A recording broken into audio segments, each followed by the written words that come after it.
All right, I'm ready. Good evening.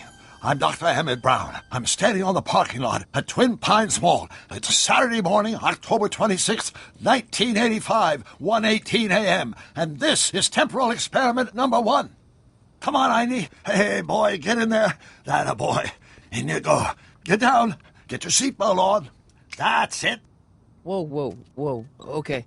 Please note that Einstein's clock is in precise synchronization with my control watch. Got it? Right, check, Doc. Good. Have a good trip, Einstein. Watch your head.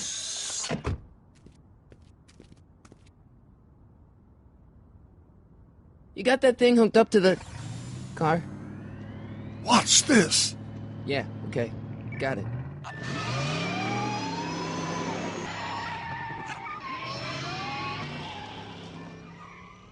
Not me. The car.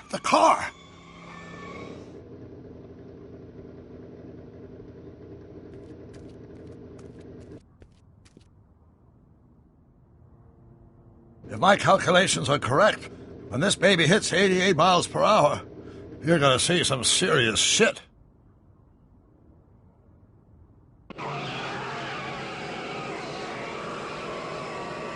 Watch this.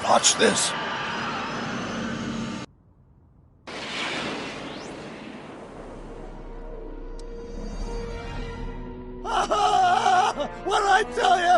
88 miles per hour! The temporal displacement occurred at exactly 1:20 a.m. and 0 seconds!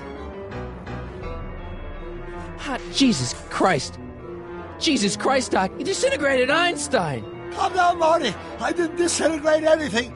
The molecular structure of both Einstein and the car are completely intact. Where the hell are they? The appropriate question is, when the hell are they? You see, Einstein has just become the world's first time traveler. I sent him into the future. 1 minute into the future, to be exact. And at precisely 1:21 a.m. and 0 seconds, we shall catch up with him and the time machine. Wait a minute, Doc. Are you telling me that you built a time machine out of a DeLorean? The way I see it, if you're going to build a time machine into a car, why not do it with some style? Besides, the stainless steel construction made the flux dispersal. Look out!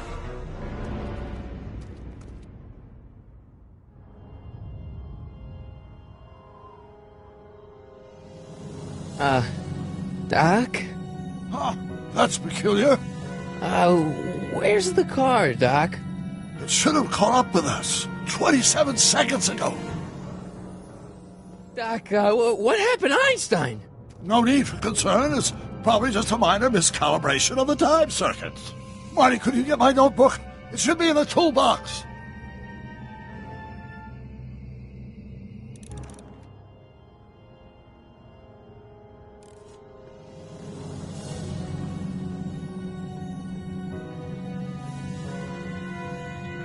No time to talk now, Marty. Go to the toolbox and get that notebook.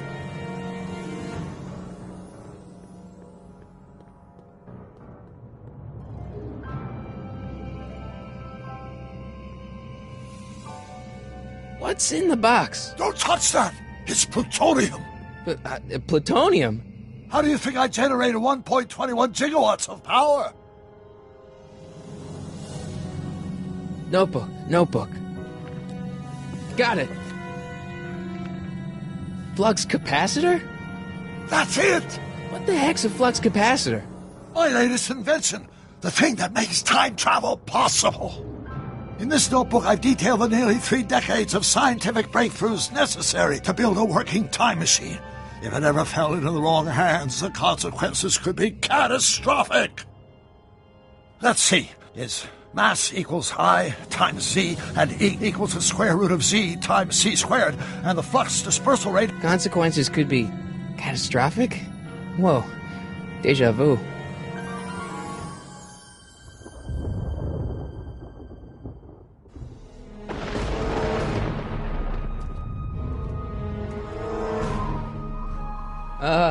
Doc?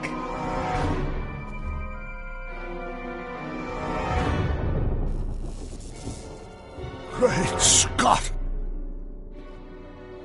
Doc, what is it? I've made a horrible mistake.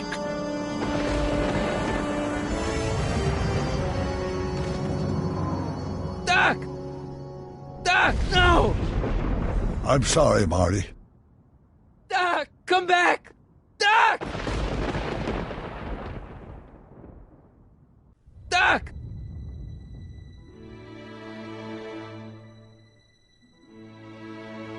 Marty, is everything okay?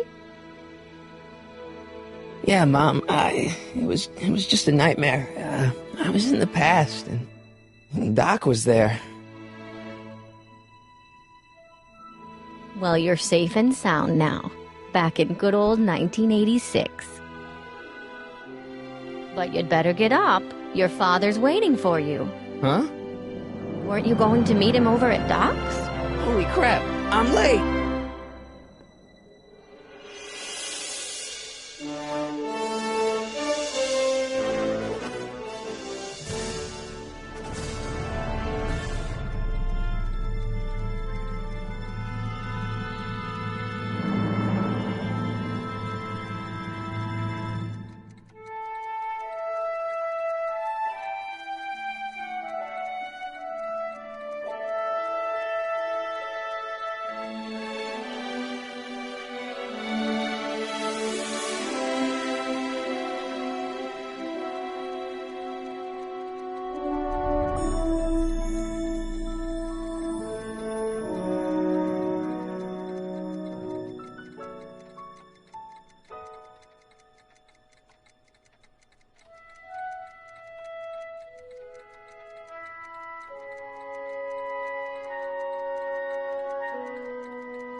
Dad, are we too late to stop the sale?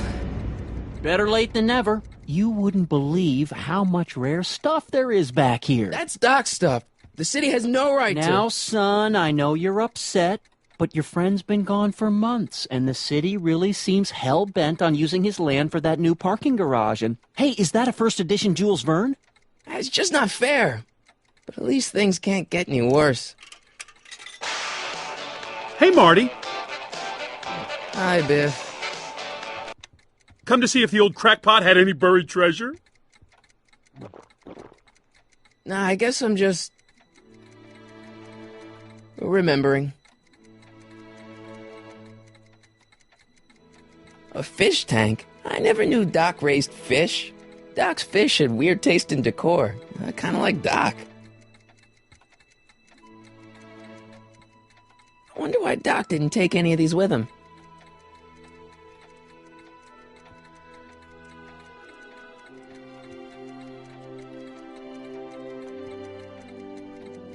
I miss Einstein.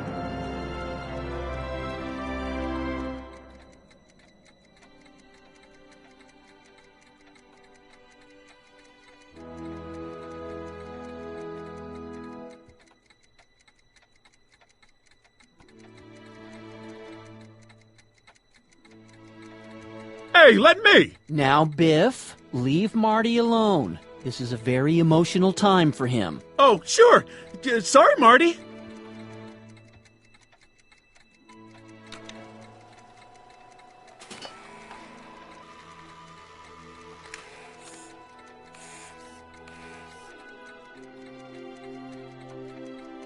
Jennifer'd like that. She's into old stuff.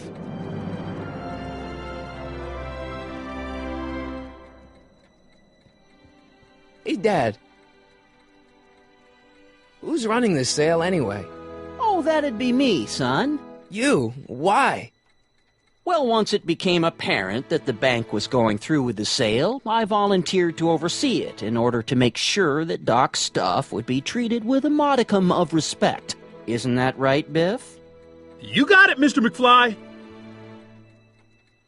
I'm telling you, this sale is a joke. Doc's only been gone for a few months, and I happen to know... Yes, you've told us he's not dead. He's on a trip. Let's say you're right. Have you considered that this trip may not have been entirely voluntary?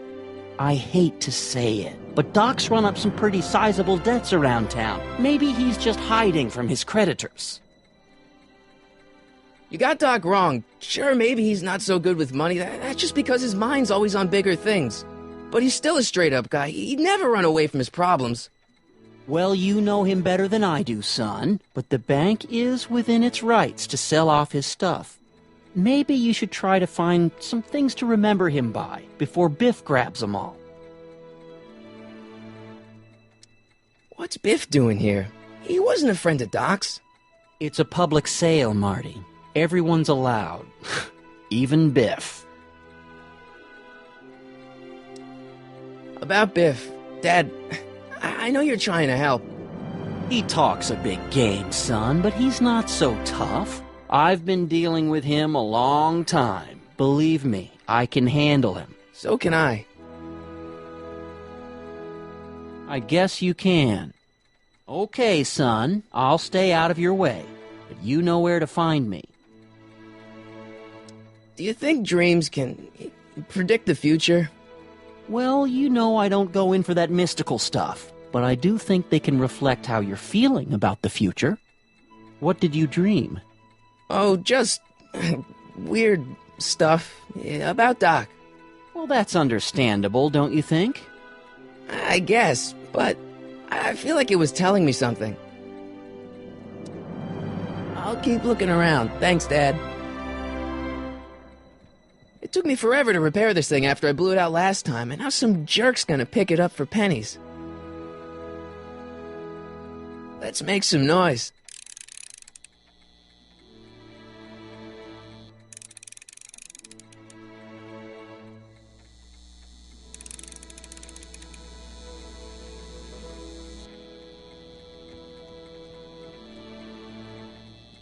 Looks like a hand-crank lightning rod, or maybe a lightning-powered pencil sharpener.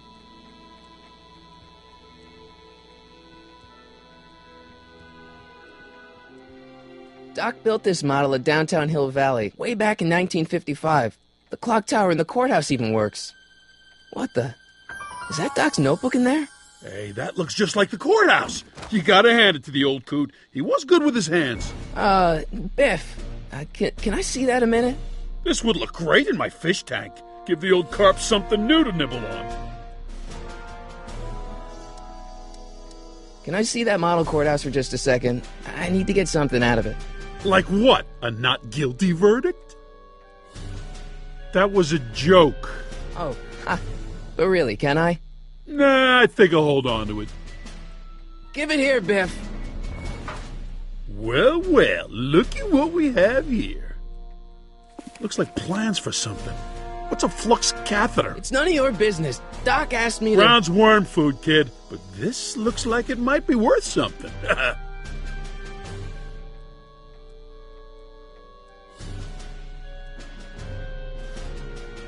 Feels like that was a lifetime ago. Actually, I guess it was. Hope that wasn't poison gas or anything. Wait, I got one.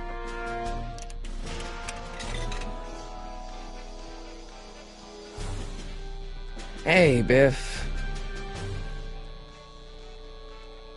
I just can't let you keep that notebook. It's dangerous. What, is it set to explode or something? Well, in a way. I'll take my chances. It's just a notebook with Doc's scribblings. What did Doc ever accomplish? Nothing. Then it's worthless, right? If it was really worthless, you wouldn't want it so bad. I only want that notebook because, well, I'm sentimental. It's like a piece of Doc. Doc's dead. Time to get over it and move on. That notebook wouldn't mean anything to you. You wouldn't even understand what's in it. You calling me ignorant? I'll pay you for it. How much? Not enough. Never mind.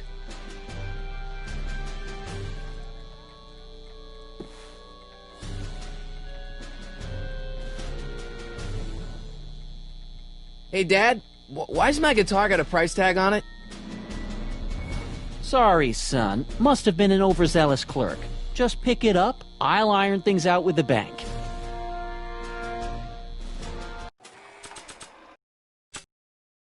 I keep this picture of my dad to remind me that even the most hopeless losers can grow up to be pretty cool guys. Nah.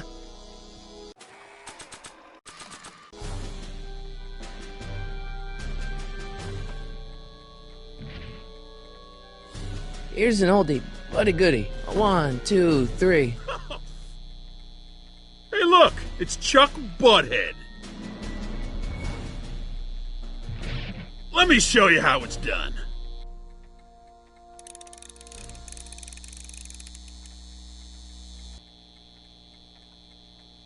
Now watch me blow the lid off this joint. Whatever you say.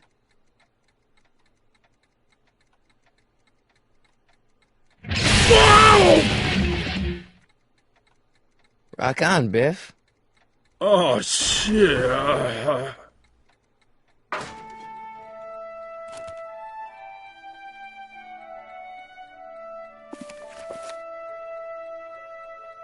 Doc, where are you?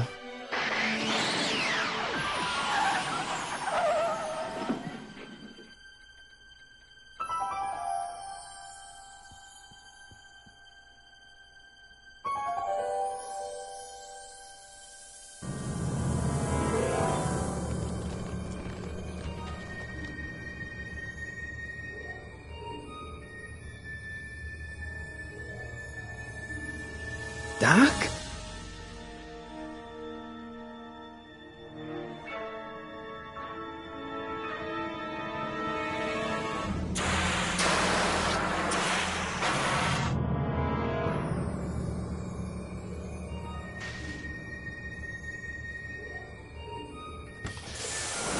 Einstein! Where do you come from, boy? Didn't you bring Doc with you?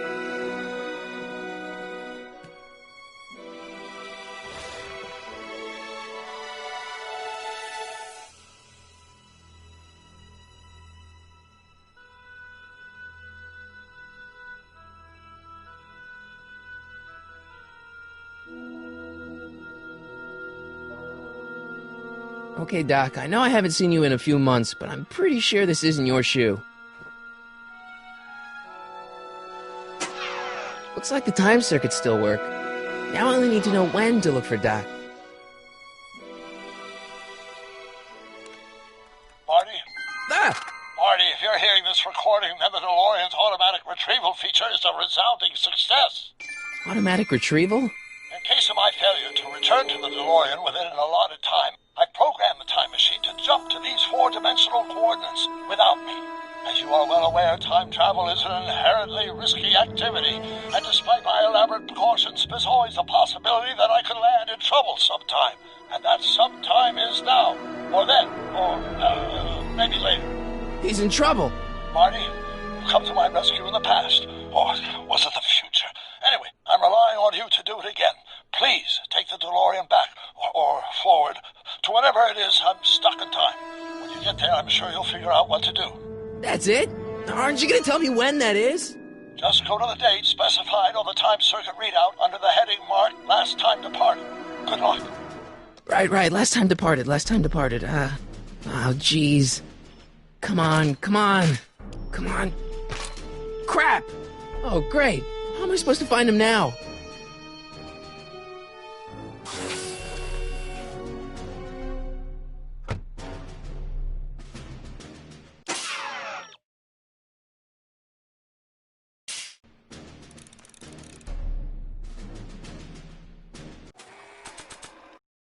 Marty? Ah! Marty? Ah!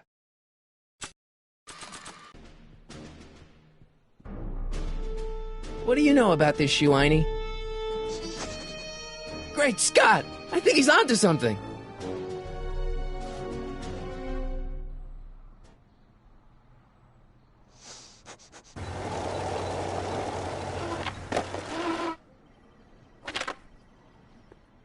Okay, now we're getting somewhere. How's this supposed to lead me to Doc, Einie?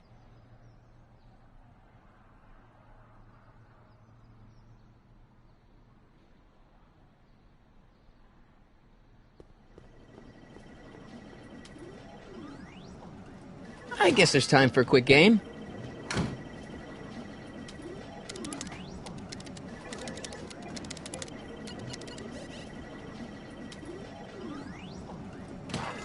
Okay, now I'm ready.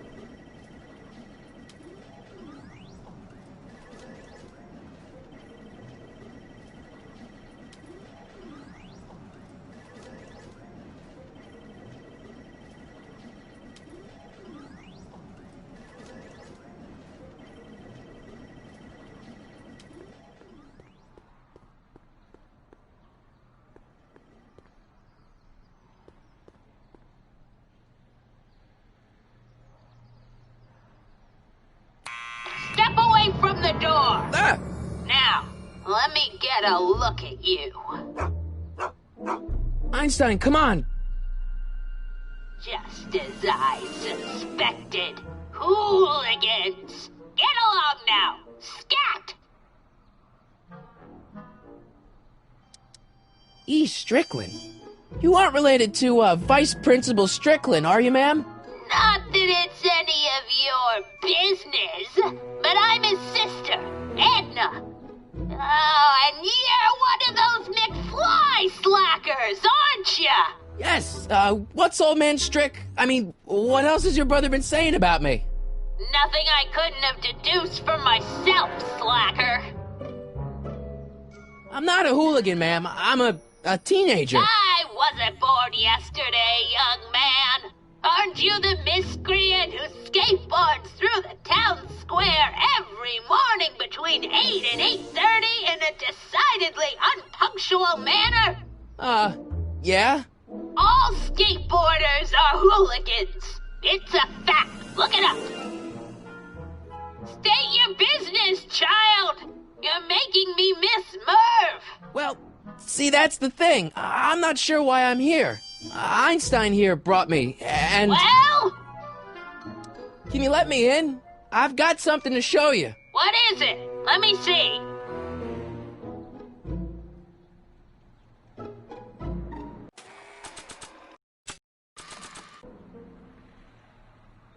A shoe? Wow, now what would I want with a... Huh? Stay there!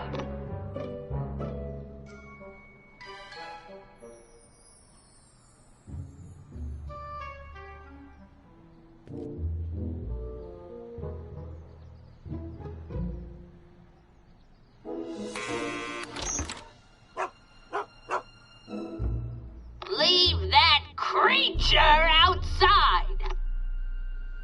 Sorry, Einstein.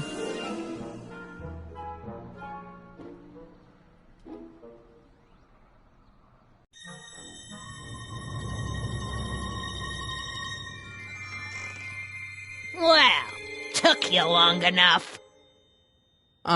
There's a lot of stairs. To return the shoe, I mean. I lost it ages ago. You can put it down next to the other one. Much better. So neat and orderly. I suppose you'll be wanting some sort of reward now. No, All I've got is tea and candy. But... I'm sorry I called you a hooligan. I try not to jump to conclusions, but after all, 9 out of 10 people in this city are hooligans. It's a fact. Look it up.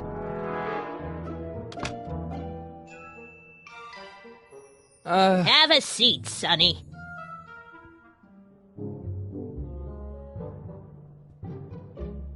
Hey! You kids! Put out those cigarettes!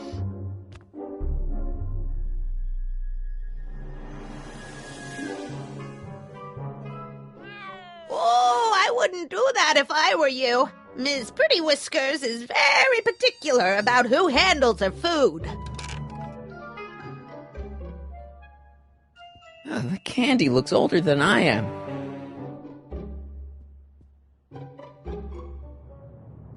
Miss Strickland? Jack! Diane! I know what you're doing behind that tree! Yes? Do you remember when you lost your shoe? Shoe? That shoe over there. Oh, that shoe! Huh. Aye, what a nosy Nelly! No one likes a busybody, you know. But Oh, fine, let me think about it. Yes, I remember. I lost it in a scuffle with a dog. Oh, when was it? Oh, yes, the day that speakeasy burned down. a speakeasy in Hill Valley? Don't act so surprised, young man. Your generation doesn't hold a copyright on moral depravity, you know.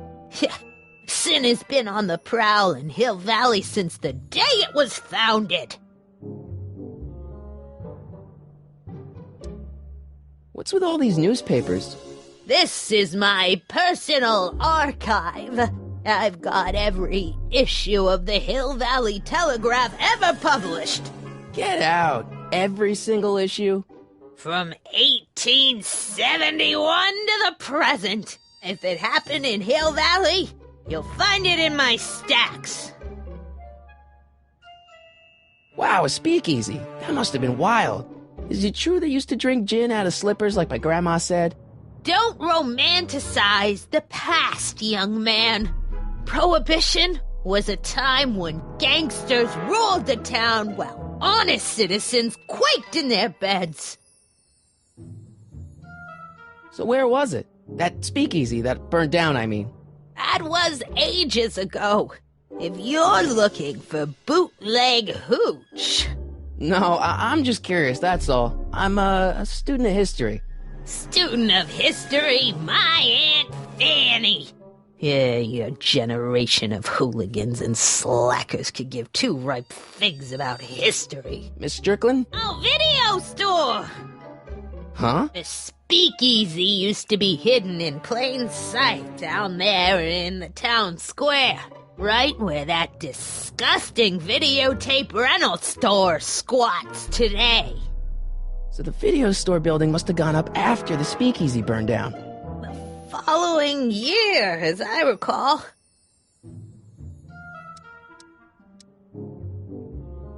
I guess somewhere in these stacks there must be an article about the speakeasy burning down. Naturally. Yeah, I probably wrote it myself. I was quite a reporter back in the day. Any idea what date that article came out? Well, obviously the day after the speakeasy burned down. Don't let me keep you from your business. You there! Don't even think about tossing that Kleenex on the ground!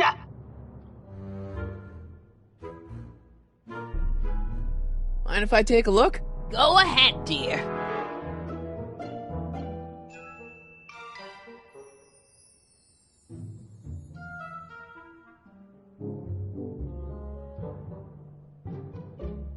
Rebuilt in February 1932. So the fire must have happened before then. But when? I need a date. Don't look at me. I'm far too old for you.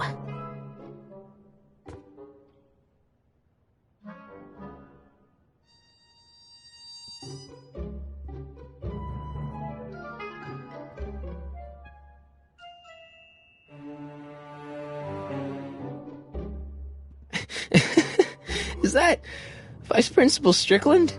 Mother never could keep little Gerald out of her clothes. Marshal Strickland. My grandfather, gunned down by Mad Dog Tannen over 100 years ago. That's not how I remember it. Jeez, they all look like they've got sticks up there. What's that? Nothing. Miss Pretty Whiskers? The candy looks older than I am. Man, she keeps it hot in here. That's the kettle.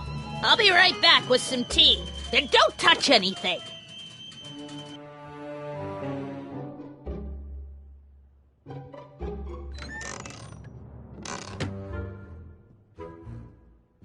Let's see.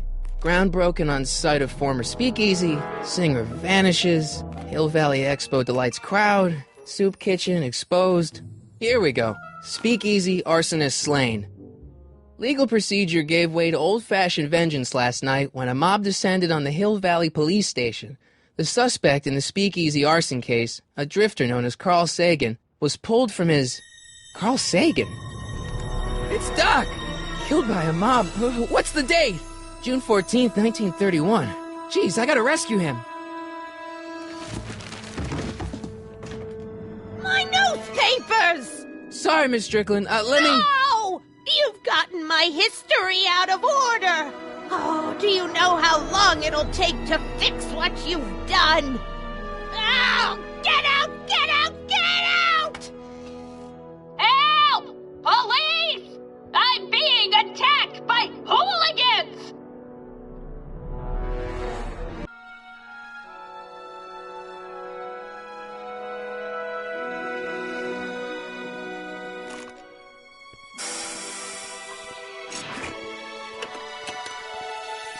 Marty! Where you been, son? And what are you doing in that getup? It's a costume. Tonight's the big, Halloween party. Halloween party? In May? Never mind, you don't have to explain. I'm sure whatever it is you're up to, you know what you're doing, right? I hope so.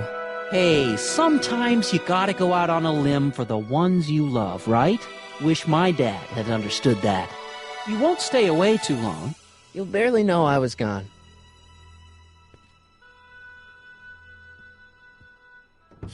You ready to go, Einstein?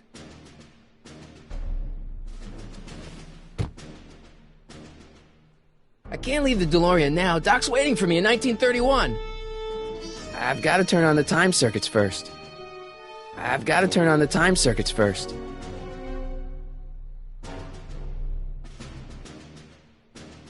Time circuits on. Flux capacitor, fluxy. Okay, if Doc's gonna get killed on June 14th, 1931, I'll just show up the day before and get him out. I hope you know what you're doing, Doc.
Einstein, where'd you go now, boy?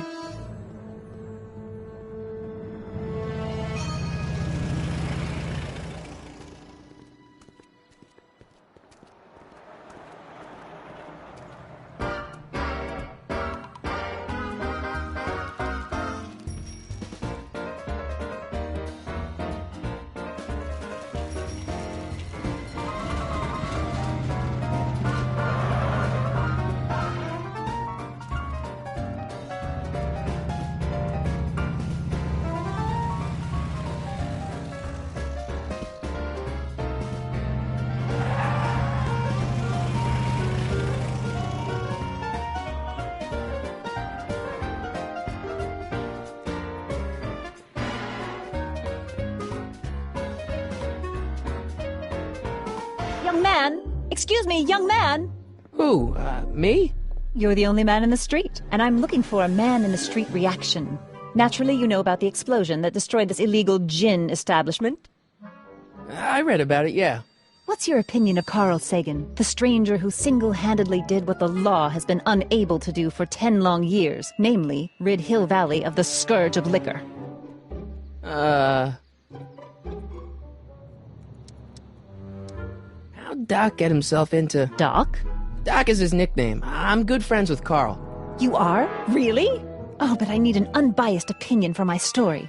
Pretend you don't know him. How would you feel about his heroic act of destruction?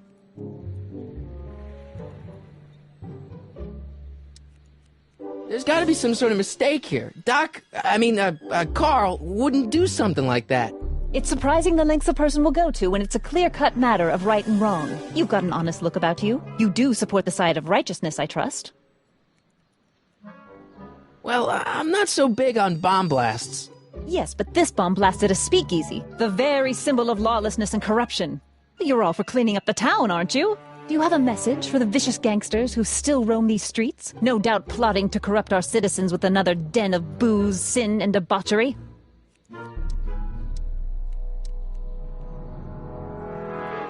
Yeah, tell him, go ahead, make my day. Make your day what? Never mind. I'll play around with it and see if I can come up with something better. Mr... May I get your name? Yeah, it's... Michael Corleone. Thank you for sharing your candid opinions, Mr. Corleone. Edna Strickland, Hill Valley Herald. I know. I met you back. I'm familiar with your work. You read my column? How sweet! I know it's just an etiquette column, but I believe it'll lead to bigger and better... Oh! Einstein, no. Down, boy. Is this wretched creature yours? He assaulted me once before. What's got into you? Aggressive dogs must be kept on leash at all times. It's the law. Look it up. Doc. I gotta find Doc.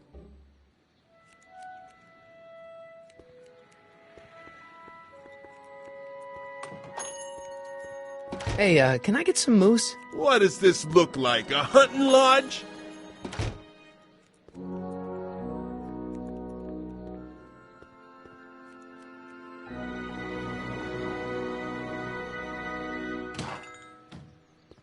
You gonna buy anything? No. Then get out, bum.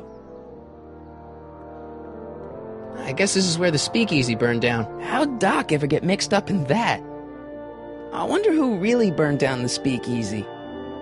Just think, in 55 years I'll be able to rent 5-year-old movies on this spot. Just think, in 55 years I'll be able to rent 5-year-old movies on this spot. Gale, Zemeckis, and Fine, attorneys at law. No solicitors. Hello? No solicitors!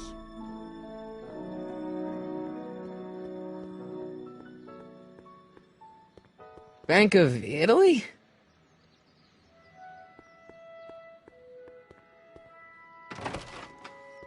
How can I help you, sir? Without any money, I don't really have any business in there.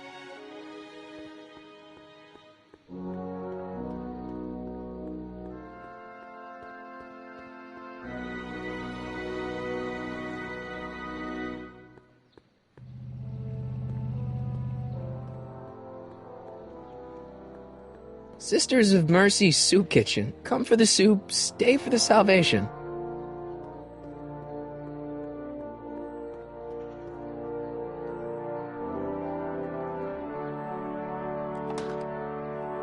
Who are you and what do you want? Can I talk to, Carl Sagan? Are you his lawyer? No. Then scram!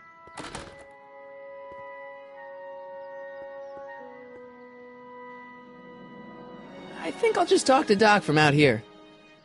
Psst, Doc! Marty! Doc! What are you doing here? You sent for me, Doc. I did? When? May 14th, 1986. 1980? The automatic retrieval system, of course. I'd almost forgotten about that. So what's our plan for getting you out of here? Plan? We don't need a plan. We don't.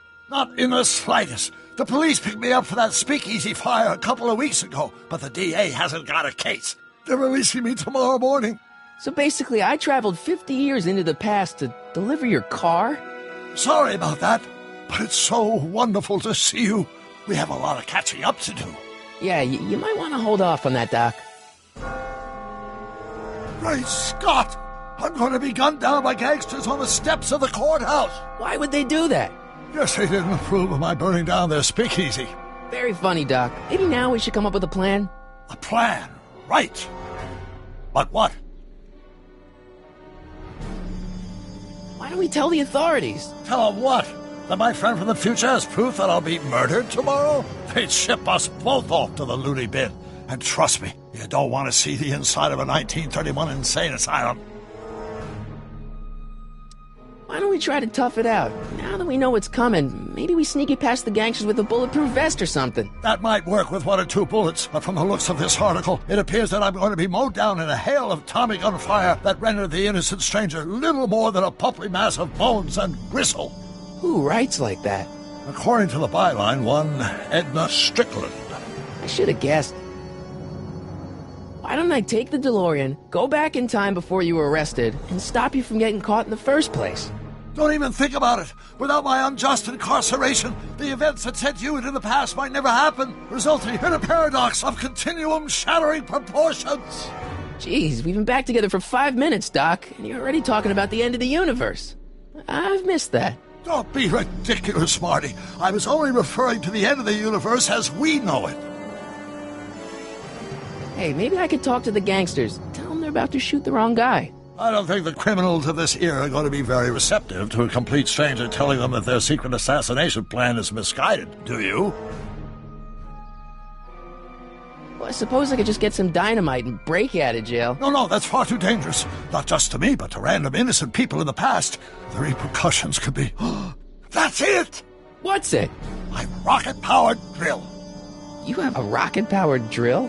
Not yet. I haven't built it yet. You've lost me, Doc. Listen, a few months ago, my 17-year-old self sent in a patent application for a rocket-powered drill. I abandoned the project after I never heard back from the patent office, but the prototype should be nearly complete. Great, I'll just run back to your lab and... No, I said nearly complete. You'll need me to help you finish it. How the hell am I supposed to sneak a half-finished rocket-powered drill into your cell? Not me! 1931 me! Wait a minute, Doc. You want me to convince your 1931 self to build a rocket-powered drill to break you out of jail? Precisely! Won't talking to yourself cause, irreparable damage to the space-time continuum or something? It should be fine. I've already invented the idea of the rocket drill. You've just got to goad my younger self into finishing the prototype. How am I supposed to convince your younger self to finish the rocket drill? Just tell him I need to break his older self out of jail? Absolutely not.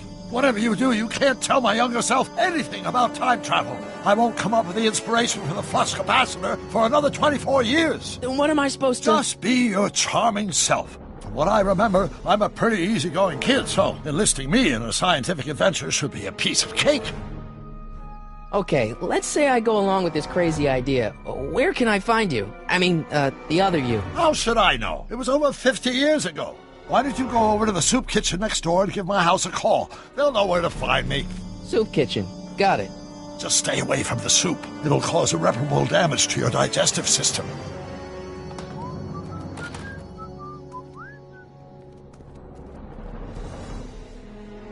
I guess I better get started.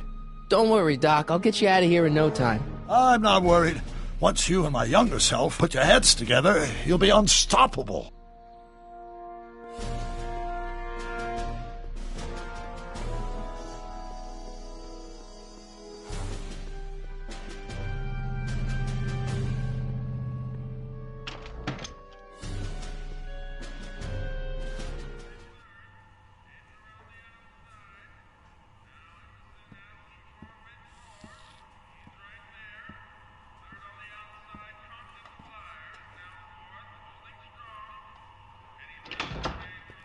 McFly! Biff? Kid! Grandpa? That's Mr. Tannen to you, Artie. What are you doing out here? Well, I was getting kind of hungry, so I figured I'd come down here for some free soup. Just thought I'd come down for some soup. Think, McFly. The DA's throwing around subpoenas like Babe Ruth. I don't think Ruth's a pitcher anymore. Shut it. If one of those subpoenas landed in the hands of my number cruncher, I'd be in a whole lot of trouble. I could even get sent up the river. You wouldn't want that, would you? Would you? No, of course not, kid. All right, that's better. What are you looking at, punk? Keep your eyes on the soup, kid. Well? Well, what? Well, what are you still doing here?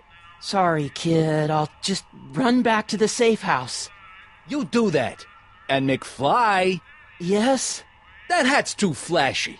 You better let me hold on to it. Now scram! You got it, boss. And don't come out until I give you the all clear.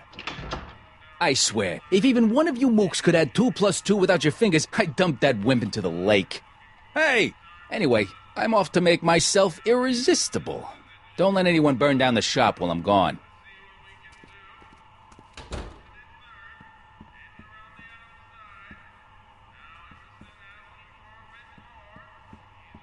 What are those tables for? We keep a few extra tables around for our end-of-the-month hobo soirees.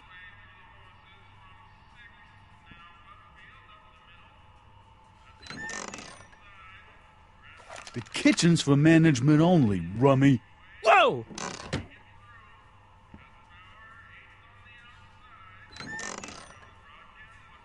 The kitchen's for management only, rummy. Whoa!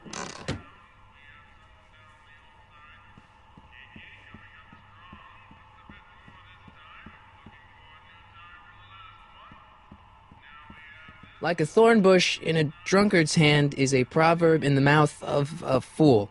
Heavy. For we were born only yesterday and know nothing, and our days on earth are but a shadow. Actually, I won't be born for about 40 years.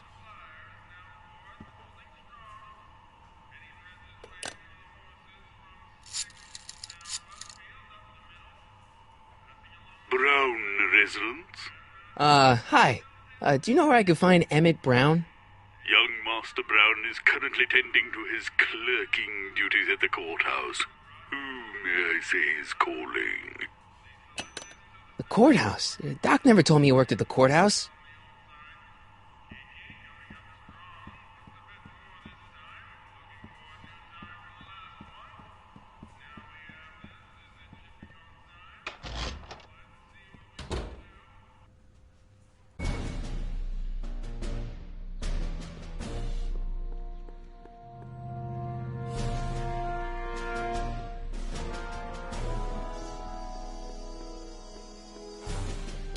Doc!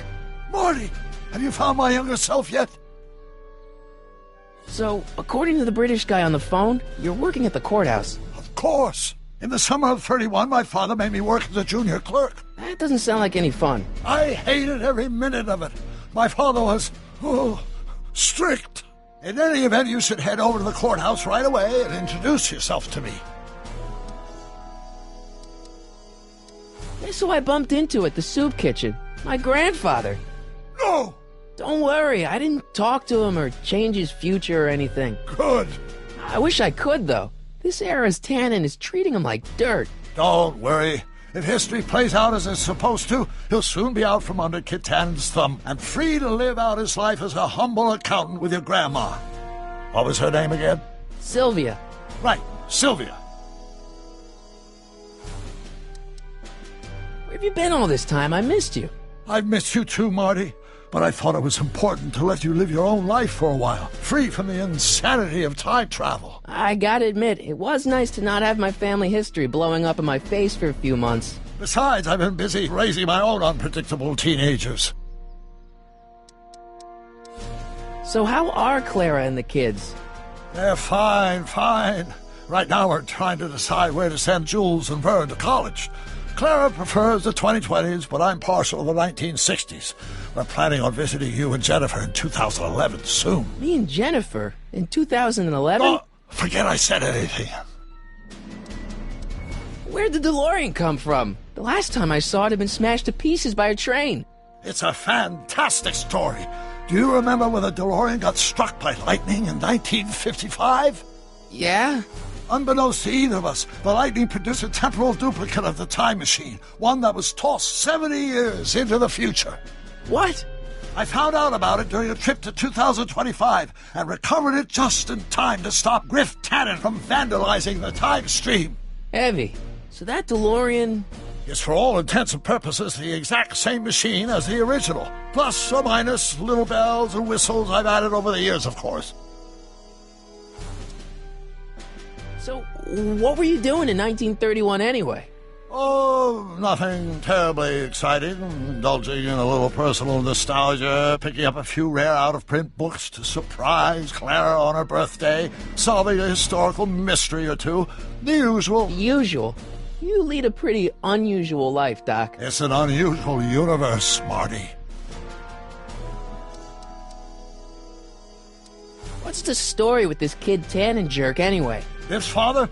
By this time next year, he'll be pulling down a life sentence in San Quentin. There was even a song about it. Wait, if Biff will be born in 1938, and Kid will be in prison... As I recall, he escaped from prison in 1937 for about 3 hours. That's a busy 3 hours. No kidding. What do you know about Edna Strickland?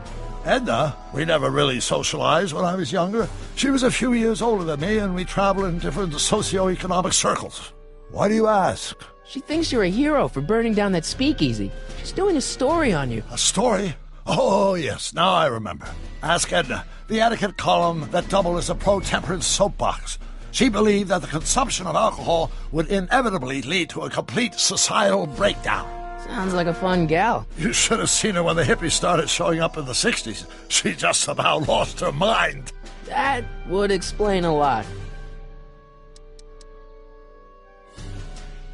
I know this really isn't the right time or place, but I found your notebook. Ah, so that's where I left it. Why'd you bring it here? Because the bank's selling off all your stuff. They can't do that. That's what I keep trying to tell them. Well, you hold on to it for safekeeping. We'll deal with my financial situation in 1986 after we save me from a grisly death in 1931. What does a law clerk do anyway? Horrible paper shuffling task, but that's unimportant. Get yourself to the courthouse and find me. Hang in there, Doc. Not the best choice of words, Marty.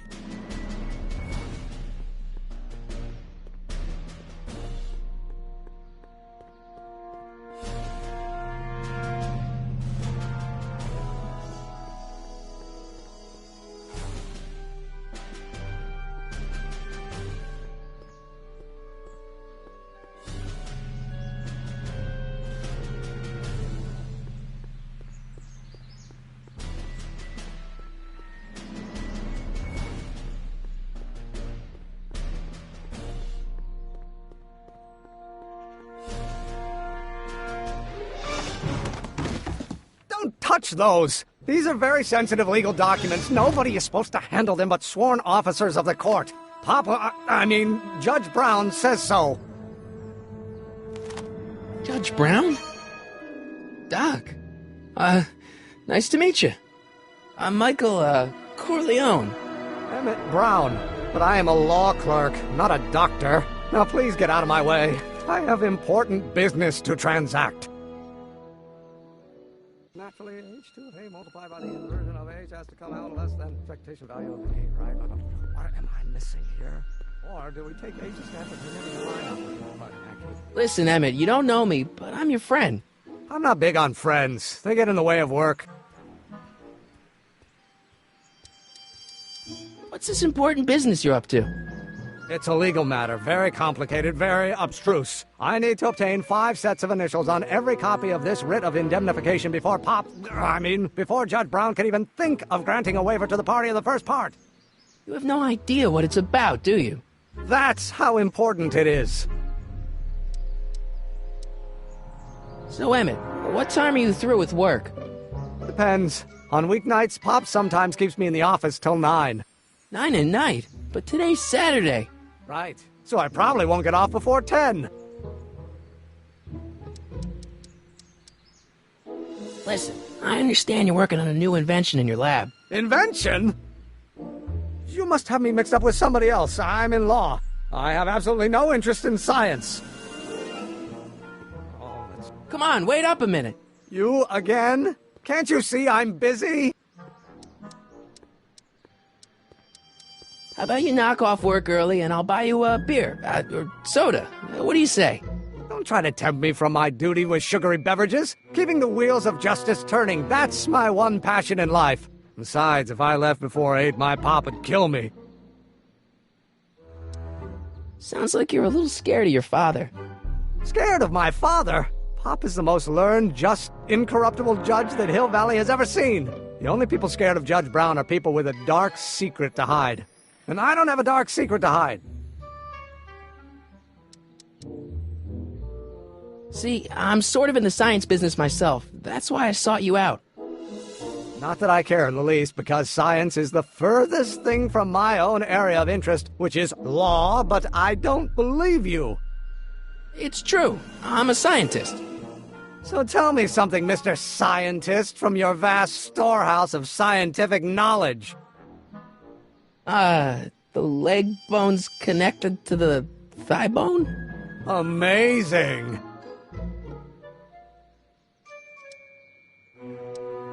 Okay, so you don't want your old man to know. That's fine. Listen, we all keep secrets. But I'm telling you, you can level with me about this science project of yours. I am not a scientist. Go ahead, ask me what E equals. What does E equal? I have absolutely no idea. See? I don't know where you got your information from about me, mister, but you're wrong, wrong, wrong. Will you just give me a chance? Harassment's a federal crime, Mr. Corleone.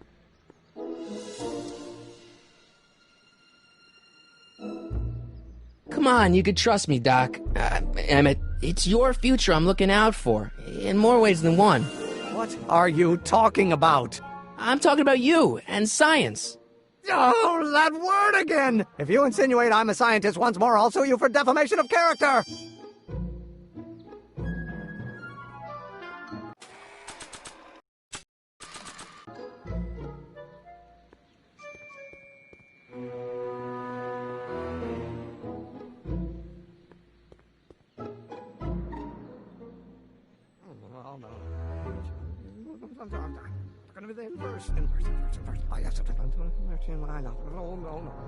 Don't think, Emmett, think. H to the A multiplied by the inverse of A. H to the A multiplied by the inverse of A.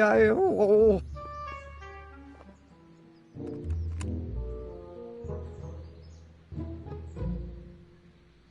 Or do we take H to stand for the Hermitian line operator? But in that case, H to the A multiplied by the inverse of A.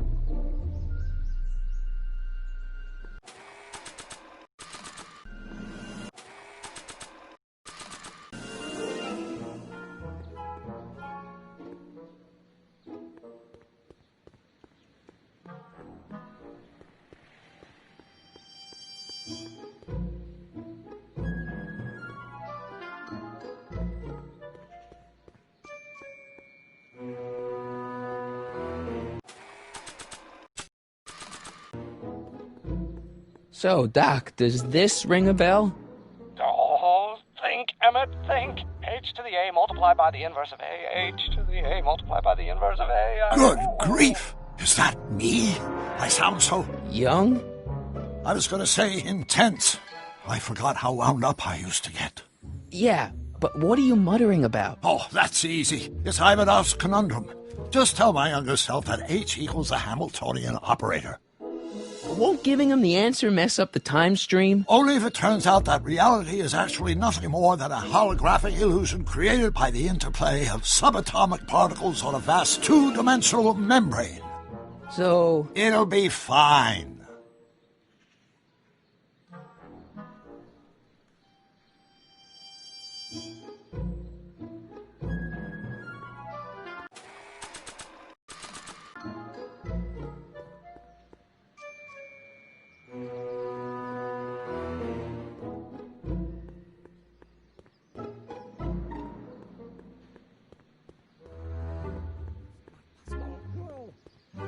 Will you just give me a chance? Harassment's a federal crime, Mr. Corleone. Maybe H equals the Hamiltonian operator. What did you just say? I said maybe H equals the... Hamiltonian operator? Yeah. Great Scott! If H is the Hamiltonian, then H to the A multiplied by the inverse of H can only be the same as the expectation value for A. That's it! That's the solution to Ivanov's conundrum, the problem I've been wrestling with in my head all week! I'm sure you would have figured it out by yourself in a day or two. The way you figured out how to build that rocket-powered drill. Where did you learn so much about science? Well, it's like this. You know about my rocket-powered drill? Then there can only be one explanation. What? You're from the patent office. I confess I didn't quite know what to expect when I sent the paperwork, but I never expected this. Welcome! I'm at your service. What can I do for you?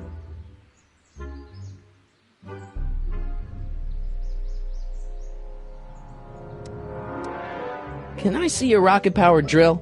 Of course, of course! Naturally, it's just a scale model, but it's nearly operational. I can show it to you, say, first thing in the morning? Nah, that's no good. I need to see a full-size model. That's fully operational. Tonight. Otherwise, we'll have to award the patent to a competing inventor, Dr. McCoy. It can't be done! I mean, it might be possible to construct a full-size working model in that time frame, but I haven't got the main ingredient for the fuel. I'll get it for you. What is it? 190 proof grain alcohol. And you know how difficult it is to get a hold of alcohol these days. Especially now that someone's blown up the speakeasy. And besides, there's no way I can get off work until I've delivered the subpoena. It's part of the investigation into the business affairs of Kid Tannen. Is it vitally important you see that rocket-powered drill today? Yes. Is it vitally important you deliver that subpoena today? Yes! Listen, I'll help you deliver it, and I'll see to it you get the alcohol you need. If it'll help you get that drill finished by tonight. Deal? Deal. Here's the subpoena. Arthur McFly? I've got to subpoena my grandpa? No! It's Kid Tannen. Hey, I just saw him at the soup kitchen, yelling at Arthur McFly. I'm not surprised. Arthur does the books for his business. What kind of business? That's what the DA is trying to find out. Let's go talk to him. No! Why not? Kid Tannen can tell us where Arthur's hiding. Yeah, well, he can also have us fitted for a Chicago overcoat.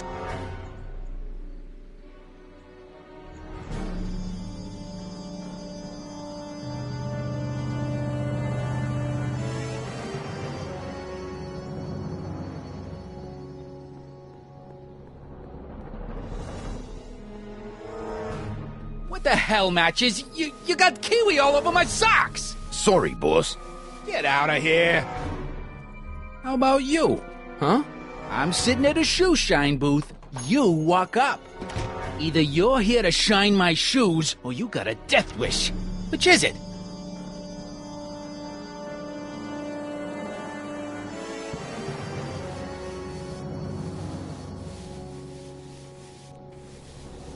I'm looking for a guy named Arthur McFly. He's my, sort of a relative.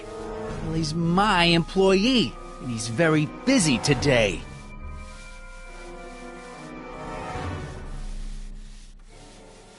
Since you're Arthur's boss, you know where he is, right? He's at the, office. Where's the office? I forget.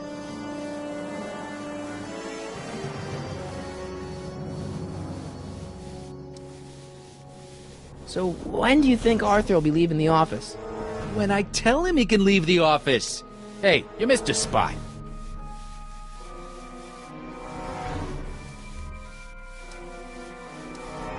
Isn't that Arthur McFly's hat you're holding? It was McFly's hat. Now, it's my peanut ball. Can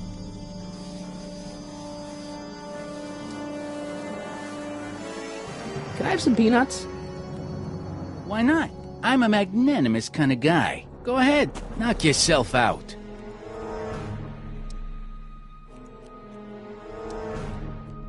Don't mind if I do. All right, break time's over. Back to work.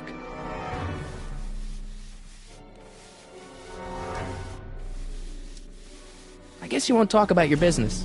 Why not? I got nothing to hide. I recently acquired controlling interest in the Sisters of Mercy soup kitchen.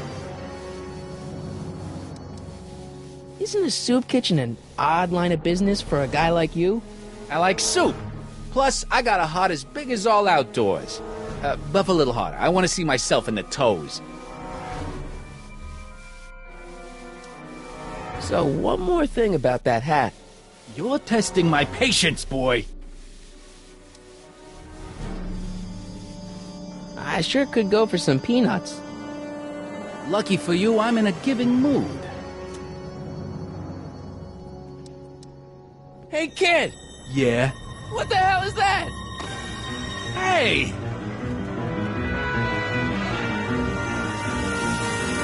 What'd you do?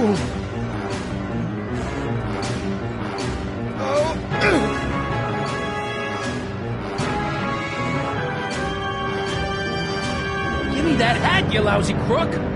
Emmett!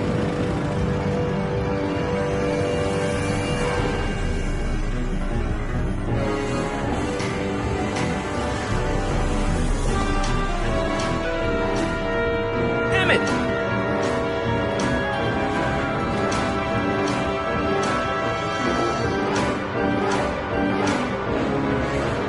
Nobody makes a monkey out of Kid Tannen! Hey!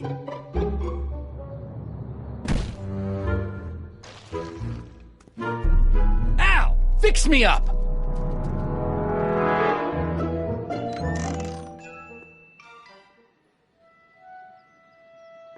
Where'd you learn how to move like that? Sandlot football. They used to call me the Streak. Get out!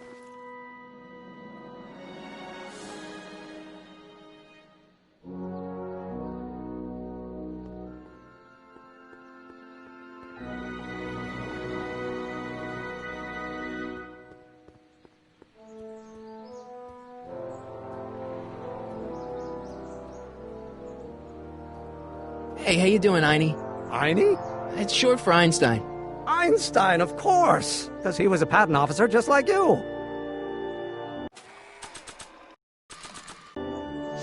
Hey, Einie, come here for a sec, boy. Hey, boy, can you find the guy who belongs to this hat? Where's he going? Only one way to find out.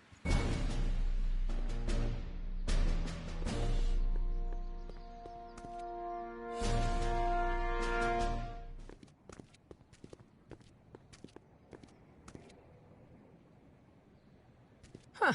Deja vu.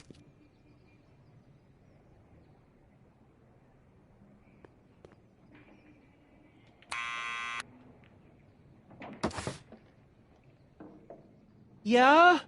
Who is it? It's McFly! Shh, I know!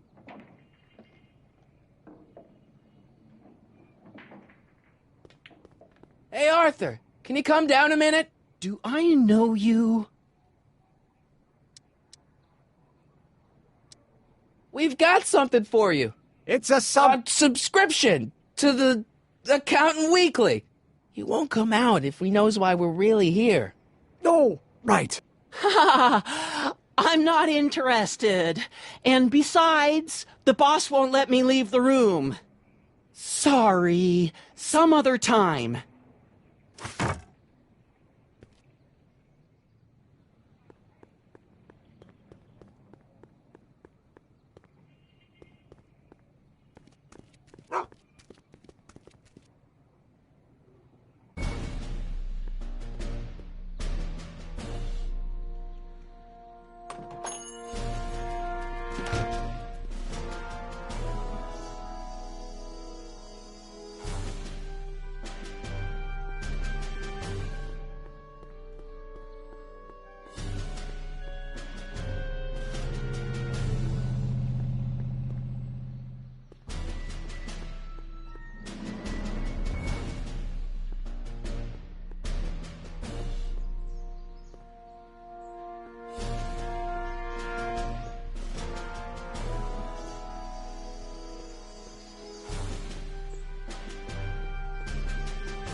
I'm not so sure I want to stay in a place that welcomes transients.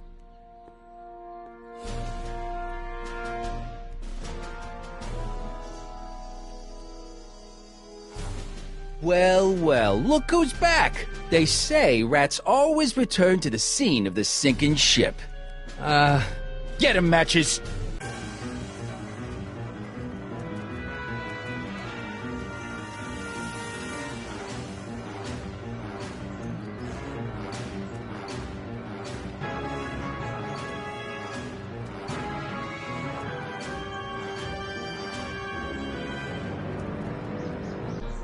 Come down from there, you son of a bitch!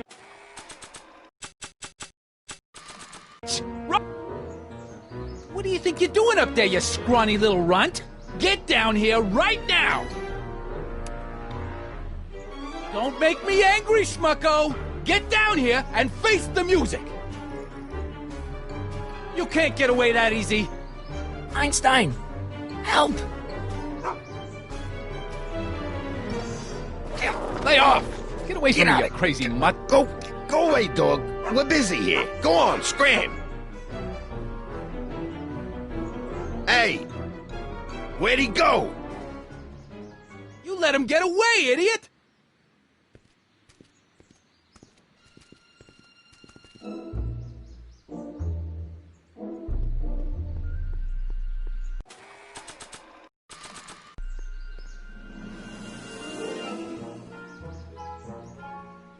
This hat belongs to my grandfather. I love my dad and grandpa, but I'm kinda happy I get my looks from Mom. This notebook has all of Doc's plans for the flux capacitor and the DeLorean. I'd better make sure it never falls into the wrong hands. What do you think you're doing up there, you scrawny little runt? Get down here right now! Who's he calling scrawny? Brown Estate, Klondike 51038. I need to get this subpoena into Arthur McFly's hands, so young Doc will have the time to help me bust old Doc out of jail.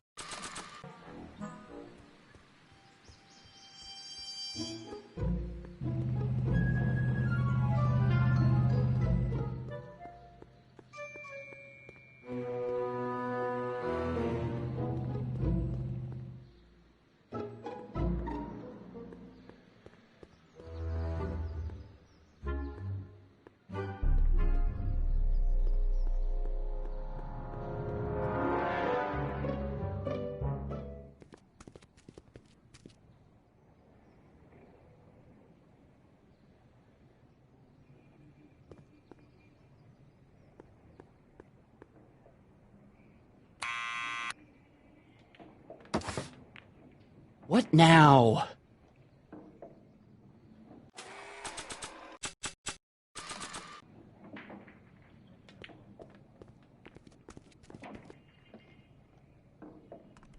What do you think you're doing up there, you scrawny little runt? Get down here right now! It's Kid! Right away, boss! Where's Kid? Hey! Arthur. Maybe I should have led with the subpoena.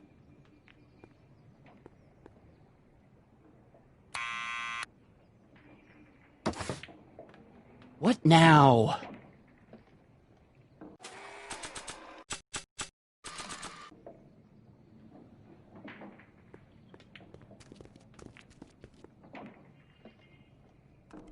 What do you think you're doing up there, you scrawny little runt? Get down here right now! It's Kid! Right away, boss! Where's Kid?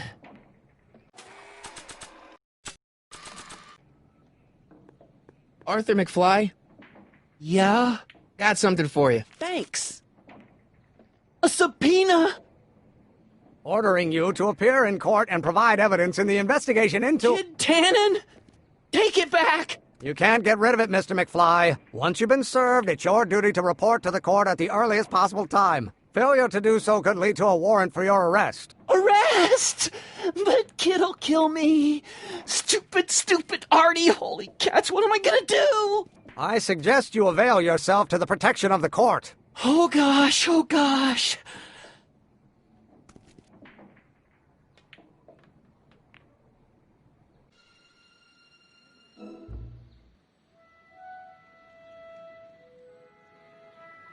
Oh, I hate doing stuff like that. But I won't have to much longer. No? Once we get that 190 proof alcohol and build my rocket drill, my future will be set and I'll be able to quit this crummy job. Oh, right.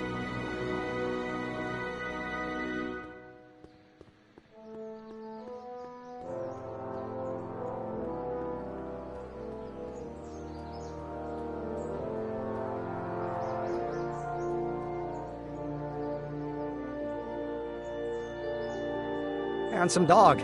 He belongs to you? No, he's your dog. Typical neighborhood stray. Theorize, Einstein. Can you theorize for me? How about Kid Tannen? What do we know about him? He's loud, he's obnoxious, he's not very bright, and he doesn't like anybody getting in his way. Yep, that's a Tannen, all right. This might be a stupid question, but couldn't you have designed your rocket-powered drill to run on a fuel that, isn't illegal? Illegal? What does law have to do with science? Science has its own laws. You, of all people, should know that.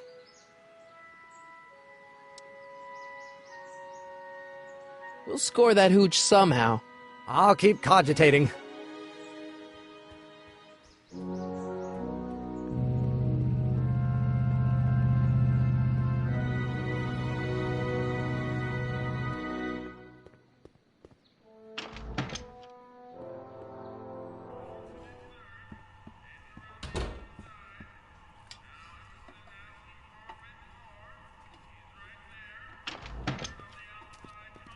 Hey, cue ball.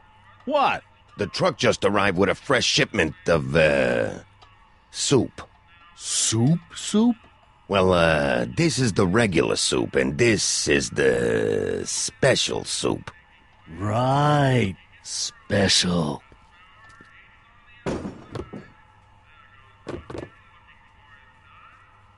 Hey, what are you doing? I'm spicing up the soup. It's my secret recipe.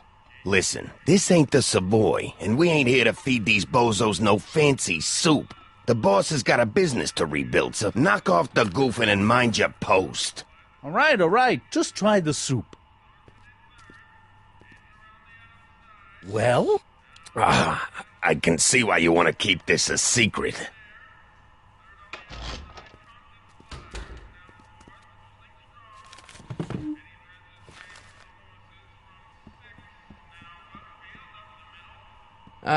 Excuse me.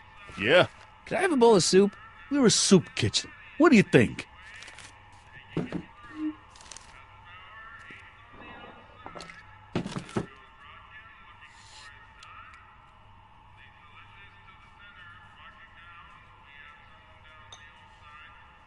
What kind of soup is this? It tastes like... Scrolle ribolita? I was gonna say week-old cabbage. Everyone's a critic. Look, all I got to work with is this 2-bit soup in a barrel and spice rack that hadn't been restocked since the Coolidge administration. What do you think I should do to perk this slop up? Let's see. Have you tried... parsley? It might help to, complement the mellow flavor of the cabbage. Complement the mellow... What are you talking about? Trust me. You might be on to something, kid. Let me see what I got.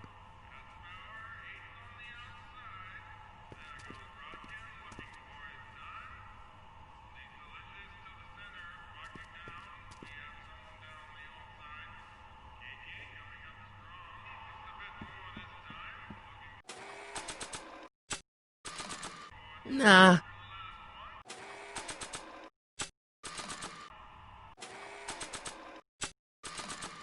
I don't think so.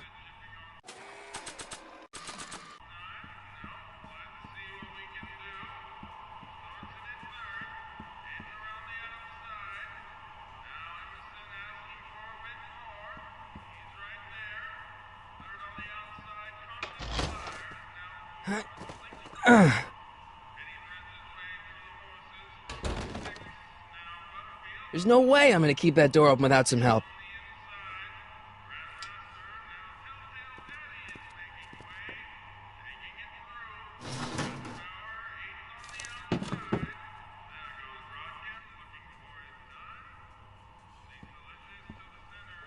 Huddle up, Emmett. Huddle? Just listen up for a second. Any ideas about how to get the hooch? Hooch? The alcohol, Emmett.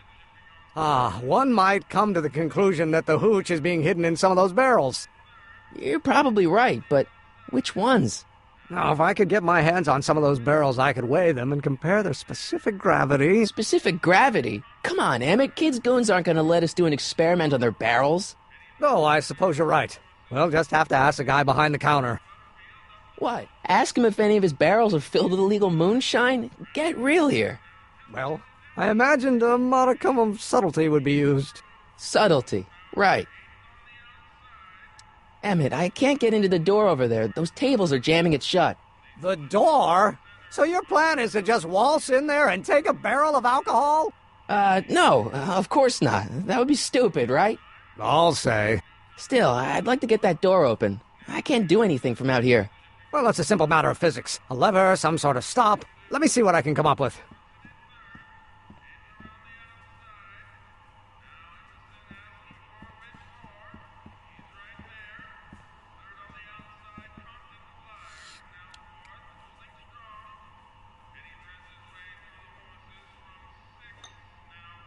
Okay, I've got some more ideas about your soup. Do tell. Let's see. Have you tried...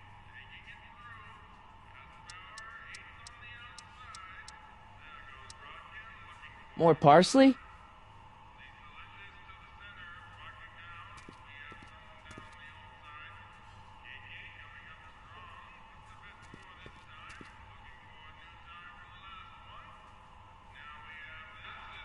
Eureka!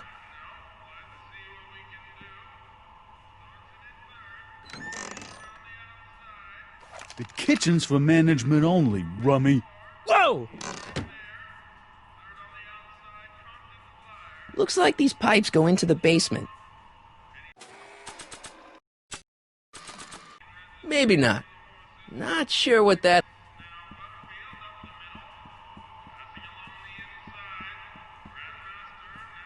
I hope Doc Jr.'s thingamabob holds out. Pretty neat, Doc. Nope. I'm still not getting through here. But at least those tables are propped up now.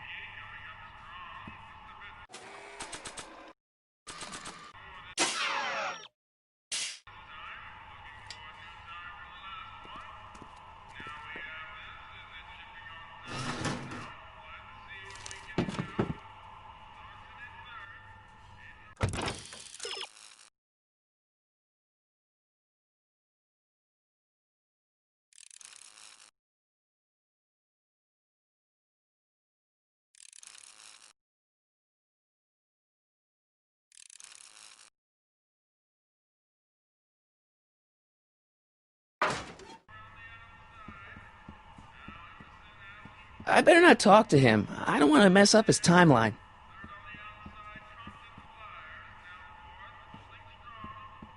Excuse me. You talking to me? So this place used to be a soup kitchen. What do you mean used to be? Despite recent changes in ownership, this joint is still available for the purposes of distributing food to the needy and the not-so-well-to-do. And no other purposes whatsoever. Right. Why's the soup in a barrel? 'Cause it's hard to ladle off the floor? Mind if I look around a bit? No.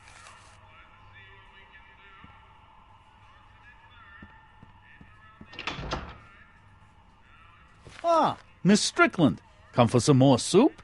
Come now, Mr. Donnelly. You know I wouldn't set one foot in this mockery of all that is good and decent if the poor of Hill Valley weren't so dependent on Mr. Tennant's overblown show of generosity. Was that a yes? Just give me the soup before I gag on the hypocrisy.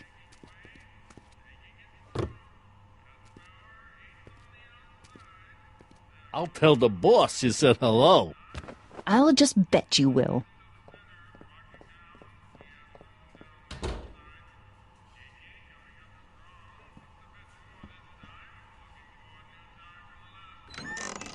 Hey, where do you think you're going? The kitchen? The kitchen's for management only, rummy.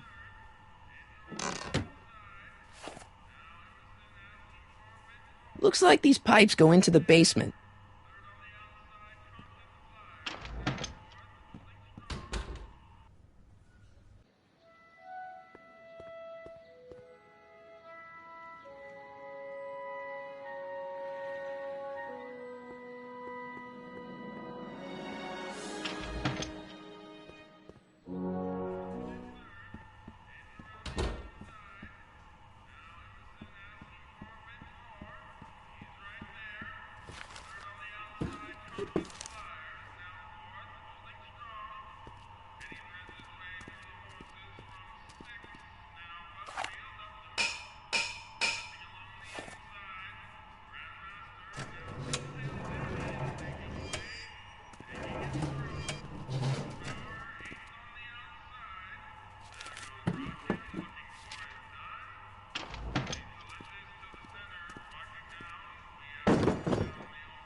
Not sure what that.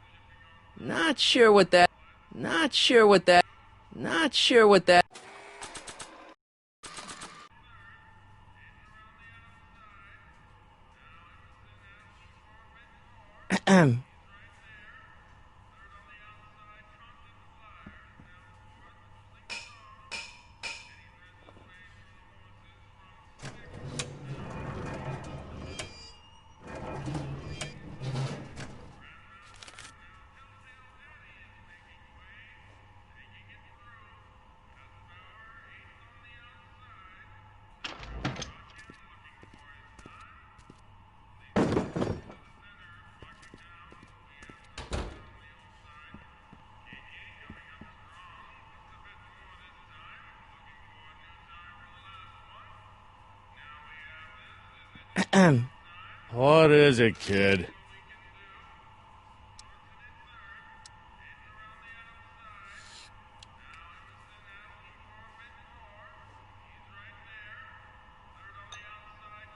I still think the soup needs more flavor.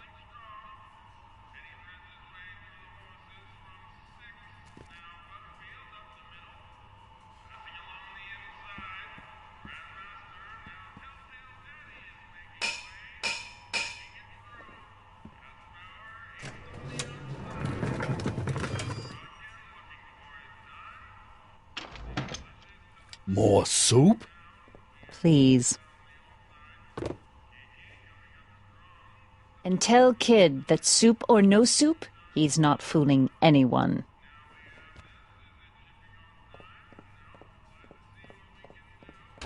Edna picked up the barrel of hooch. Now all I have to do is to get it from her somehow.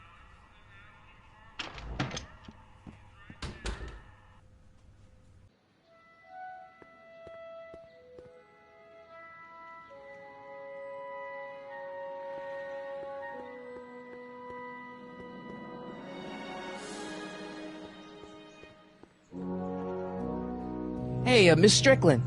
Oh, hello, Mr. Corleone.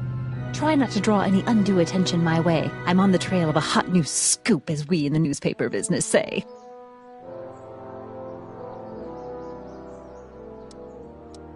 What's the scoop? I've heard rumors that something shady is going on at the Sisters of Mercy soup kitchen. It's under new management, you know. And, we mustn't jump to any conclusions. Not till the facts are in. I hope to heaven it is just a rumor. That soup kitchen is the front line in the good fight. If it goes bad, what will happen to the Stay Sober Society? Not to mention all the charitable institutions that depend on me for soup deliveries. You make hot soup deliveries? It's one of my many small contributions to the good cause. Healthy bodies, healthy souls, or so one hopes. I pick up barrels of hot soup at the kitchen, and I deliver them hither and thither. Hill Valley Orphanage, the St. Francis Xavier Ranch for Unwanted Children, Foggy Mountain Home for the Incurably Insane, Shady Acres Rest Home. Oh, I can barely keep track of them all. It's a very big job.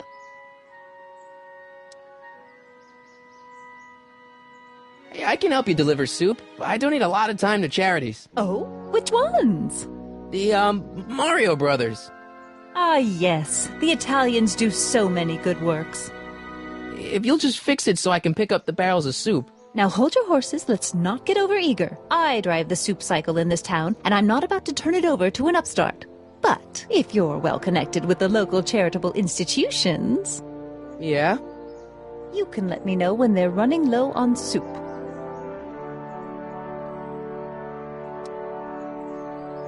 As a matter of fact, I do know a local charity that's running low on soup. Oh? Who?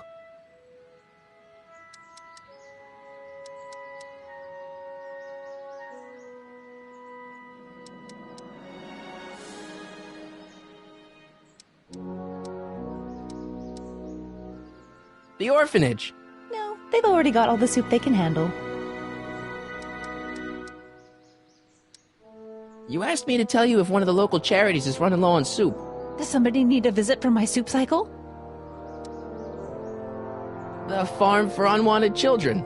No, they've already received their quota for the month. You asked me to tell you if one of the local charities is running low on soup. Does somebody need a visit from my soup cycle? The Rest Home. No, it's way past their bedtime. You asked me to tell you if one of the local charities is running low on soup. Does somebody need a visit from my soup cycle? The Insane Asylum. No, too much soup makes them nervous. I'm sorry about the way Einstein lit into you back there. I don't know what got into him. Well, I hope you've learned to keep him under control. Yeah, I found someone to keep him distracted. Very good. Now let's see if you know your multiplication tables.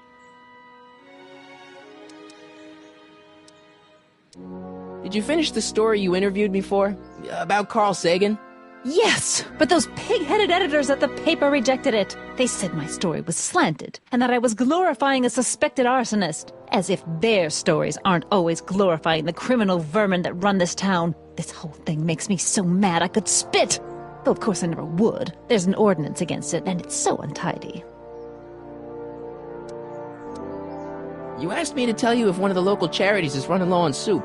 Does somebody need a visit from my soup cycle? Never mind, I'm wrong. The pool hall isn't a charity.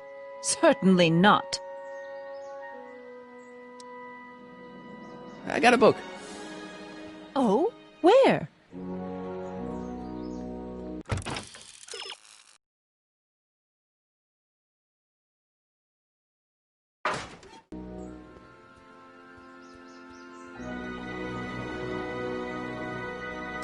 We'll score that hooch somehow. I'll keep cogitating.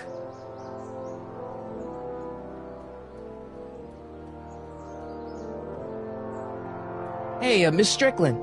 Oh, hello, Mr. Corleone. I'm afraid I haven't much time. The meeting of the Stay Sober Society is due to begin very soon. You asked me to tell you if one of the local charities is running low on soup. Does somebody need a visit from my soup cycle?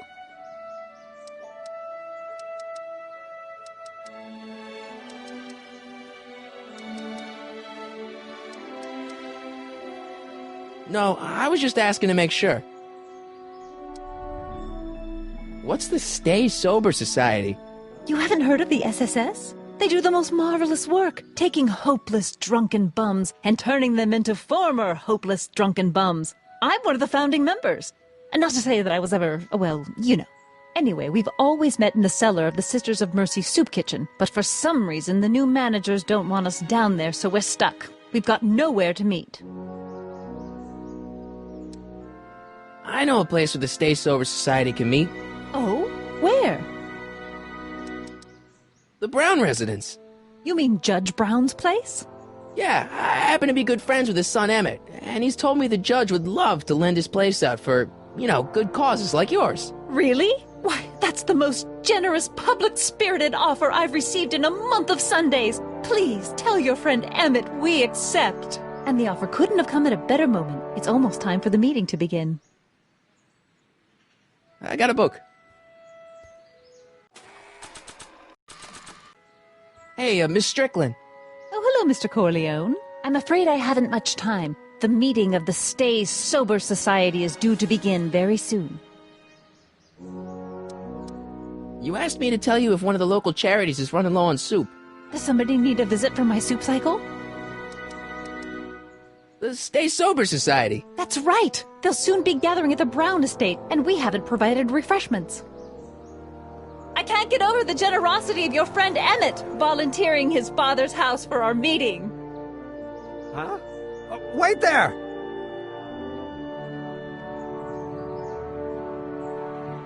Michael!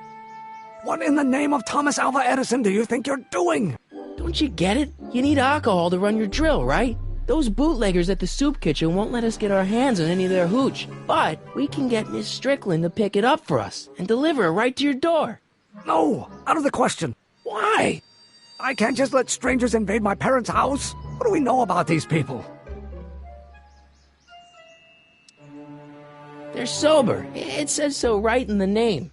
Well, okay, but Pop needs his peace and quiet at the end of the day. This meeting is sure to be too noisy for him. They'll be quiet. You'll be quiet, right? Oh, yes! I play my tambourine very softly. You hear that? Yes, but... But what? But it's still impossible.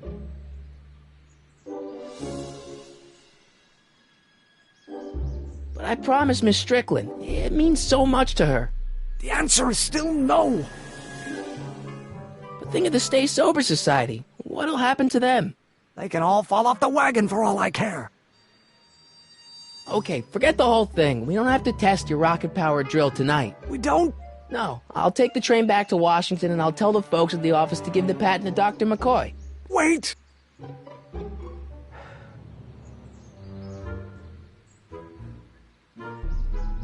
You will instruct the members of the society to wipe their feet before they come inside.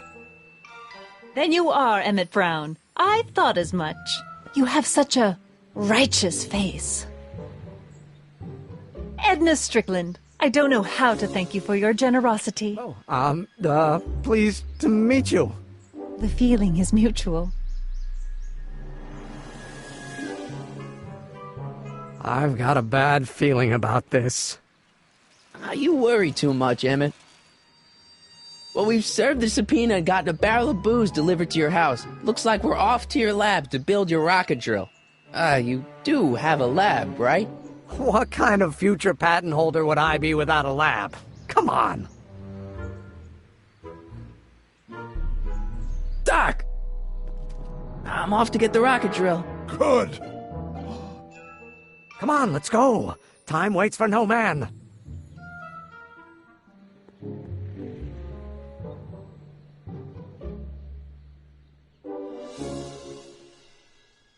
Are you sure this is gonna work, Emmett? Don't let the ramshackle nature of my laboratory fool you. If all goes according to plan, we'll soon be in possession of the most powerful rocket fuel known to man. That's great. How? Well, it's very simple. This crankshaft induces a powerful direct current into the electrolysis chamber, producing hydrogen, which must be periodically released into the primary distillation barrel. While tending to the hydrogen, we'll also need to regularly sprinkle these shredded protein flakes into this aquarium of tuber bacteria to generate the necessary nitrogen to catalyze the reaction. Cool. No, hot. Extremely hot. The temperature of the reaction must be kept at a steady temperature of 623 degrees Kelvin by carefully pumping these bellows. Any questions? Emmett? Why is there a brace of drunkards gathering on our lawn? Sweet fancy Moses, it's my father! So? So, he doesn't know I'm engaging in acts of scientific exploration in here. He thinks this is where I go to pour through my law books. Oh. You tend to the reaction. I'll try to get rid of him. Tend to the... what? Can't we just start over after he's gone? It's too late. The reaction's already started. Don't worry. I'll try to help you out where I can. But... Emmett? Coming, Father! Father! Don't you father me, child. Why don't you go feed the ducks, Father? I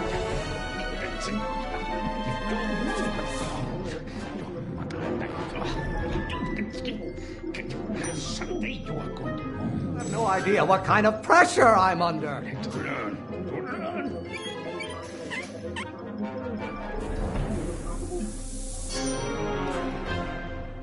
This may come as a shock to you, Pop, but not everyone wants to be a lawyer.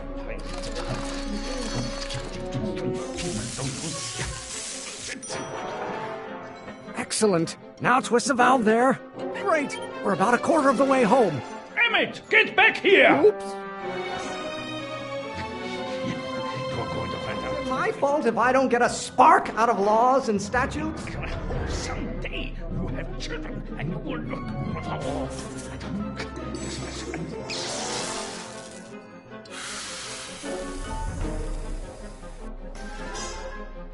Listen to the words I'm emphasizing. Don't you turn your back on me!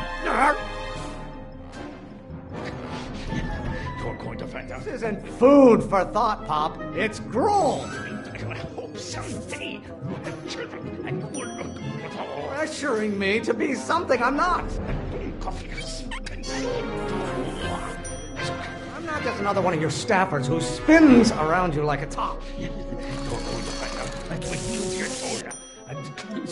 Law may be your burning passion, Father, but it is not mine. Don't you have a release valve on your mouth somewhere? Halfway there. Emmett! Keep up the good work. Not being such a crank. From bronze have been officers of the court since God's heavenly spark first gave rise to man, Emmett. Law? What use is a microorganism for law? What will it take to light a fire under your unappreciative hindquarters? Maybe I should just get struck by lightning. Would that make you happy? Pressure? You're a child and you don't know anything about pressure. Someday, they call a room full of lawyers trapped in a burning building a good start. Your mother and I are shocked at your behavior, young man. Is it my fault if I don't get a spark out of laws and statutes? Why are you always bellowing at me? What are they feeding you in that school of yours? You look like a skeleton. Almost there. Emmett! Coming, Father! If it weren't for scientists, men like you would still be divining the future with sheep's bladders and goat gizzards.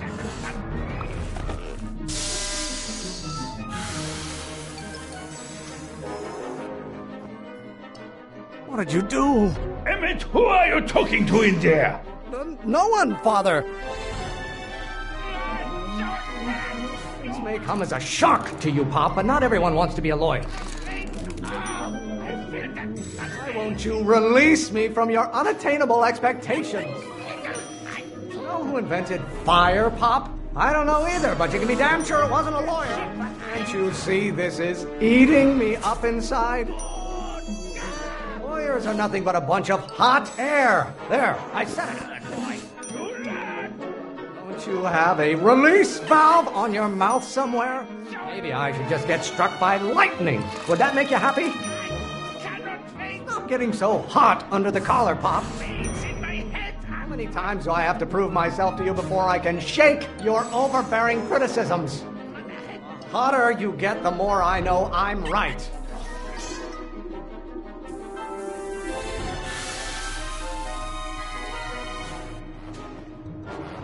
Just pay attention to what I say. Emmett, I'm not through with you yet.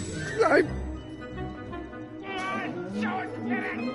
won't you release me from your unattainable expectations? I don't know what's eating you, Father, but I wish you would go on a diet. You really want to vent our dirty laundry in public like this? Stop being such a crank! Why must you always scatter condescension my way? Galileo's rotations. Do you ever listen to yourself?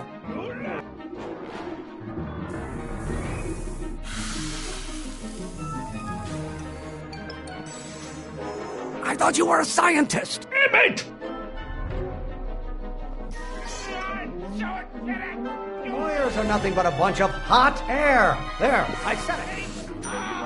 Pressuring me to be something I'm not.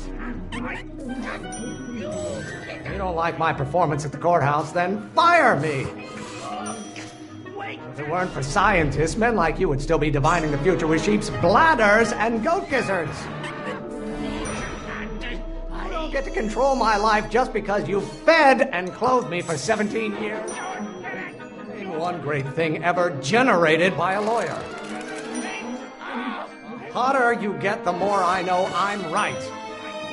This isn't food for thought, Pop. It's gruel. I'm not just another one of your staffers who spins around you like a top. Should I honor your wishes? You treat me like common bacteria.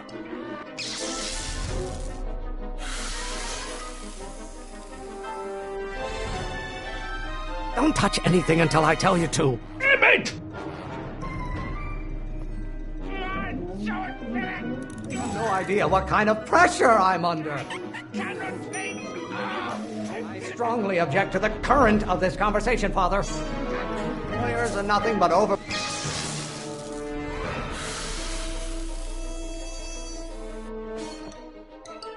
Listen to the words I'm emphasizing. Emmett! Why don't you go feed the ducks, Father? I get a turn to talk, or is this going to be another monologue? Why must you always scatter condescension my way?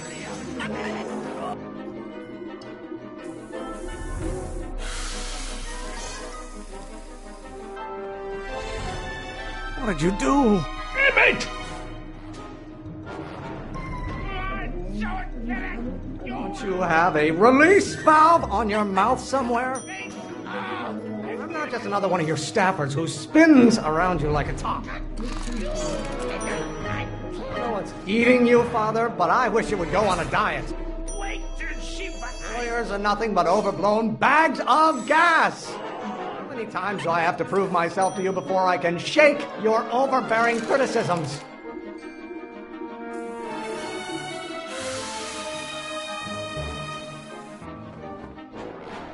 Just pay attention to what I say. Emmett! If it weren't for scientists, men like you would still be divining the future with sheep's bladders and goat gizzards. Can't you see this is eating me up inside? Name one great thing ever generated by a lawyer. Why are you always bellowing at me? You have no idea what kind of pressure I'm under.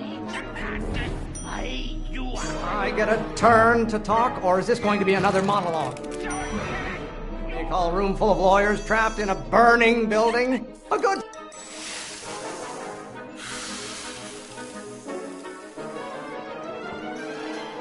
I thought you were a scientist! Emmett! This may come as a shock to you, Pop, but not everyone wants to be a lawyer. Law may be your burning passion, Father, but it is not mine. You don't get to control my life just because you fed and clothed me for 17 years. Pressuring me to be something I'm not. Law? What use has a microorganism for long? There is a flame inside me that cannot be quelled by your legalistic gobbledygook, Father. How many times do I have to prove myself to you before I can shake your own...